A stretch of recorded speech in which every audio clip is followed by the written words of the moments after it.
박민서는 데뷔전에서 5번 타석에 들어서 5번 모두 안타를 만들었다. 마지막 5번째 안타는 무사 만루에서 경기를 끝낸 끝내기 안타였다. 타석에서 완벽했고 유격수 수비에서도 흔들리지 않았으며 4회 초에는 마운드에 올라 11개의 공만으로 3개의 아웃 카운트를 잡았다. 채널A 야구 여왕 시즌2의 첫 번째 최우수 선수는 다른 선택지가 없었다. 블랙 퀸즈가 찾던 확실한 4번 타자는 바로 박민서였다. 이 장면이 공개된 것은 2026년 7월 16일 방송된 야구 여왕 시즌 이 두 번째 회차였다. 블랙 퀸즈의 상대는 산타즈였다. 산타즈는 2025년 전국 여자 야구 순위 9위, 팀 타율 4할 7리를 기록한 17년차 베테랑 팀이었다. 단순히 방송을 위해 만들어진 약한 상대가 아니었다. 오랜 시간 실전 경험을 축적했고 강한 타선까지 갖춘 팀이었다. 더구나 블랙 퀸즈에는 승률 6할에 실패하면 팀이 해체된다는 무거운 조건이 걸려 있었다. 첫 경기부터 결과가 중요했고 새로 합류한 선수들에게는 자신의 자리를 증명해야 하는 시험대였다. 추신수 감독과 이대형 코치, 윤성민 코치는 이름이나 경력이 아니라 현재 실력을 기준으로 선발 명단을 결정했다. 주수진이 1번 타자 중견수, 김원아가 2번 타자 우익수로 배치됐고 비시즌 동안 투구 훈련을 이어온 송가가 선발 투수로 선택됐다. 새 멤버 박민서는 4번 타자이자 유격수로 이름을 올렸다. 소프트볼 출신 최혜빈은 5번 타자 3루수로 배치됐다. 박민서가 첫 공식 경기부터 중심 타선의 핵심인 4번을 맡았다는 사실은 코칭 스태프의 기대가 얼마나 컸는지를 보여줬다. 4번 타자는 단순히 네 번째로 타석에 서는 선수가 아니다. 앞선 타자들이 만든 출루 기회를 득점으로 연결하고 가 쌓인 상황에서 가장 강한 타구를 만들어야 한다. 상대 투수도 4번 타자를 만나면 가장 좋은 공을 숨기고 가장 어려운 승부를 선택한다. 신입 선수에게 이 자리를 맡긴다는 것은 힘만 보고 내릴 수 있는 결정이 아니다. 공을 고르는 눈, 변화하는 볼 배합에 대처하는 능력, 득점권에서 흔들리지 않는 심리까지 모두 필요하다. 박민서는 첫 경기에서 그 조건을 결과로 증명했다. 1호에 말부터 박민서의 존재감은 분명했다. 주수진이 팀의 첫 안타를 만들고 도루까지 성공하며 산타즈 배터리를 흔들었다. 김원아가 볼넷으로 출루한 뒤 손가와 박민서 신소정의 연속 안타가 이어졌다. 블랙 퀸즈는 순식간에 2점을 얻었고 이후 밀어내기와 상대 수비 실책까지 더해 1회를 0대6으로 끝냈다. 중요한 것은 박민서가 좋은 흐름에 편승한 것이 아니라 중심에서 흐름을 끊지 않았다는 점이다. 득점 기회가 만들어진 순간 정확하게 공을 맞춰 다음 타자에게 기회를 이어줬다. 박민서의 타격은 무조건 큰 스윙을 하는 방식이 아니었다. 투수가 공을 놓는 순간까지 시선을 유지했고 상체가 먼저 열리지 않았다. 공이 스트라이크 존으로 들어오는 시간을 기다린 뒤 짧고 빠른 궤적으로 배트를 냈다. 이런 타격은 화려한 한 번의 장타보다 반복 가능성이 높다. 첫 안타가 우연일 수는 있어도 5타수 5안타는 우연만으로 설명하기 어렵다. 서로 다른 카운트와 주자 상황, 서로 다른 투수를 상대로 같은 결과를 반복했기 때문이다. 2회 초는 수비 능력도 확인됐다. 산타즈에서 이대호라는 별명으로 불릴 만큼 힘이 좋은 타자가 공을 보냈지만 유격수 박민서는 타구를 안정적으로 처리해 첫 번째 아웃을 만들었다. 강한 타구 앞에서 몸이 굳지 않았고 포구한 뒤 송구 동작도 불필요하게 길지 않았다. 4번 타자의 공격력만 기대했던 시청자들에게는 박민서가 공수 양면에서 즉시 전력이라는 사실을 보여준 장면이었다. 2회 말에는 박민서와 최혜빈의 장타가 이어지며 점수차가 더 벌어졌다. 산타즈는 결국 투수를 교체했다. 감독이자 구원투수로 올라온 왕유선은 강한 공을 앞세워 아야카와 박하얀을 연속 삼진으로 돌려세웠다. 분위기가 끊길 수 있는 순간이었다. 그러나 주수진과 박민서가 다시 연속 안타를 만들었다. 블랙퀸즈는 2회에도 6점을 추가했고 12점 차로 앞서 나갔다. 상대가 투수를 바꾸고 승부 방식을 바꿨는데도 박민서의 결과는 달라지지 않았다. 이 장면에서 박민서가 4번 타자에게 가장 필요한 능력을 보여줬다. 중심 타자는 한 가지 유형의 투수만 잘 상대해서는 안 된다. 선발 투수의 리듬에 적응한 뒤 구원 투수의 빠른 공과 다른 투구 간격에도 즉시 대응해야 한다. 특히 앞선 두 타자가 삼진을 당한 직후에는 타석의 압박이 커진다. 공격 흐름을 다시 살려야 한다는 부담이 생기기 때문이다. 박민서는 그 상황에서 서두르지 않았고 자신의 타격 지점을 지키며 또다시 안타를 만들어냈다. 블랙퀸즈 선발 송하도 3회까지 강한 투구를 이어갔다. 1회를 3자범퇴로 끝냈고 3회 초에는 첫 타자를 공세개로 삼진 처리한 뒤 또 하나의 삼진을 추가했다. 하지만 이 아웃 이후 안타와 몸에 맞는 공이 이어지며 만루 위기를 맞았고 산타주의 중심 타선에 적시타를 허용했다.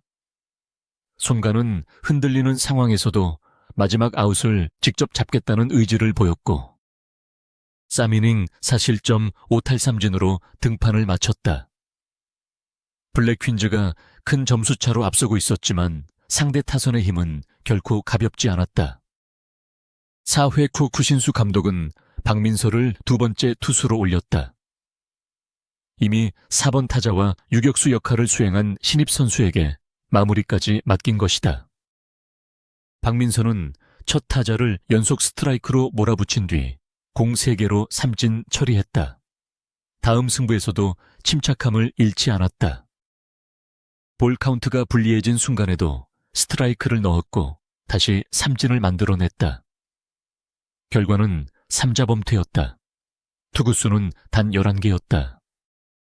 박재홍 해설위원은 프로야구에서도 한 이닝 평균 투구수가 약 14개라고 설명하며 박민서의 효율에 놀라움을 나타냈다. 박민서는 평균보다 적은 공으로 이닝을 끝냈다. 중요한 것은 단순히 빠르게 승부했다는 사실이 아니다. 스트라이크를 던질 수 있다는 자신감이 있었고 타자에게 유리한 볼 카운트를 쉽게 허용하지 않았다. 수비수들이 기다리는 시간을 줄였고 곧바로 공격 흐름을 이어갈 수 있게 만들었다. 좋은 투수의 효율과 좋은 타자의 집중력을 한 경기 안에서 동시에 보여준 셈이다. 4회 말 블랙퀸즈는 콜드게임 승리까지 단 한 점만을 남겨두고 있었다. 당시 규정은 4회 종료 시점에 15점 이상 차이가 나면 경기가 끝나는 방식이었다. 이수연과 박하얀, 박민서, 최혜빈의 연속 공격으로 점수는 4대 18까지 벌어졌다. 그리고 다시 무사 만루 기회가 찾아왔다. 타석에는 박민서가 들어섰다. 이미 4번의 안타를 기록했지만 마지막 타석의 목적은 개인 기록이 아니었다. 주자를 홈으로 불러 경기 자체를 끝내는 것이었다. 박민서는 무리하게 홈런을 노리지 않았다. 외야, 깊숙한 곳까지 보내야 한다는 욕심도 앞세우지 않았다. 수비가 잡기 어려운 곳으로 정확하게 타구를 보냈고 3루 주자가 홈을 밟았다. 최종 점수는 산타즈 4점, 블랙퀸즈 19점이었다. 박민서의 5번째 안타가 끝내기 안타가 되면서 개막전 콜드승이 완성됐다. 5타수, 5안타 4번 타자, 유격수 구원, 투수 끝내기 안타라는 기록이 한 선수에게 동시에 모였다. 경기 후 박민서가 첫 번째 최우수 선수로 선정된 이유는 분명했다. 전 타석 안타를 기록했고 마지막 타석에서 승부를 끝냈으며 마운드에서는 무실점 3자범퇴를 만들었다. 공격과 수비와 투구 가운데 어느 하나만 잘한 것이 아니었다. 팀이 요구한 모든 역할에서 결과를 냈다. 첫 경기라는 긴장, 4번 타자라는 부담, 새 멤버라는 압박을 동시에 안고도 자신의 경기 방식을 잃지 않았다. 박민서의 활약이 더 특별한 이유는 그녀가 야구를 떠나야 했던 시간이 있었기 때문이다. 박민서는 중학교 시절까지 리틀 야구단에서 뛰었다. 선수단에서 유일한 여자 선수였고 최연소 여성 선수 홈런 기록도 보유했다.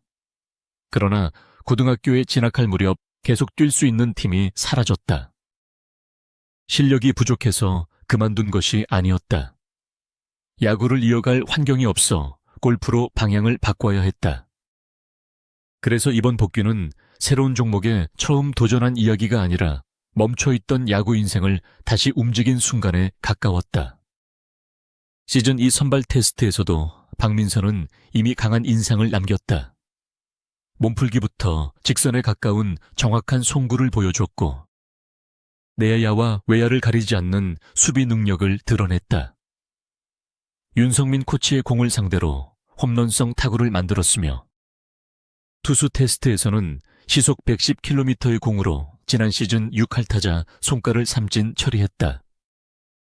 코칭 스태프가 더 볼 것도 없다는 평가를 내린 이유였다. 박민서는 만장일치 1순위로 최종 합격했고 개막전 4번 타자 자리를 받았다. 그러나 테스트에서 좋은 공을 던지고 강한 타구를 만든 것과 실제 경기에서 결과를 내는 것은 다르다. 실전에서는 주자가 움직이고 점수차가 변하며 상대가 약점을 찾기 위해 볼 배합을 바꾼다.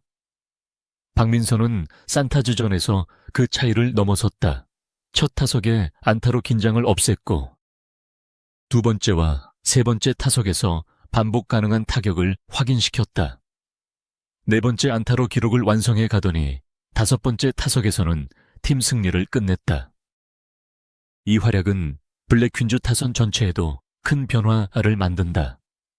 4번 타자가 안정적으로 공을 맞히면 상대 투수는 앞 타자와의 승부를 피하기 어렵다. 주수진과 김원아가 출루했을 때 뒤에 박민서가 기다리고 있기 때문이다. 박민서 뒤에 배치된 최혜빈과 다른 타자들에게도 더 좋은 공이 들어올 가능성이 커진다. 4번 타자의 힘은 자신의 안타 수에만 나타나는 것이 아니라 앞뒤 타순의 선택을 넓히는 방식으로 팀 전체에 영향을 준다. 추신수 감독이 박민서를 4번에 배치한 선택은 한 경기 만에 성공으로 돌아왔다. 하지만 진짜 시험은 이제부터다. 다음 상대는 전국대회에서 7차례 우승한 해머스 스톰이다. 산타주전 영상이 공개된 뒤 상대팀들은 박민서의 타격 궤적과 선호하는 코스, 빠른 공과 변화구에 대한 반응을 더 세밀하게 분석할 것이다. 더 어려운 공이 들어오고 수비 위치도 달라질 수 있다. 첫 경기에 완벽함을 반복하려면 새로운 대응이 필요하다. 그럼에도 박민서가 보여준 첫인상은 쉽게 사라지지 않는다. 시속 110km의 공을 던지는 투수 강한 타구를 만드는 4번 타자. 내야를 책임지는 유격수. 그리고 결정적인 순간 경기를 끝내는 해결사까지 한 명의 선수 안에 모두 들어있었다. 무엇보다 야구를 떠났던 선수가 다시 그라운드에 돌아와 5타수 5안타를 기록했다는 사실이 강한 울림을 만들었다. 경기가 끝난 뒤 박민서는 이제야 다시 야구를 하는 것이 실감난다며 왜 야구를 하지 않았는지 모르겠다고 웃었다. 그 짧은 소감에는 오랫동안 멈춰있던 시간과 다시 잡은 기회가 함께 담겨 있었다. 블랙퀸즈가 19대4로 승리한 개막전은 팀의 첫 승리였지만 박민서에게는 두 번째 야구 인생의 시작이었다. 전 타석 안타는 단순한 화제성 기록이 아니다. 박민서가 왜 만장일치 1순위였는지, 왜 추신수 감독이 신입 선수에게 4번을 맡겼는지, 왜 시즌 2 첫 최우수 선수가 되었는지를 한 번에 설명하는 증거다. 블랙퀸즈는 더 이상 4번 타자를 찾을 필요가 없어 보인다. 5번의 타석에서 5번 답을 내놓은 박민서가 이미 그 자리에 서 있기 때문이다.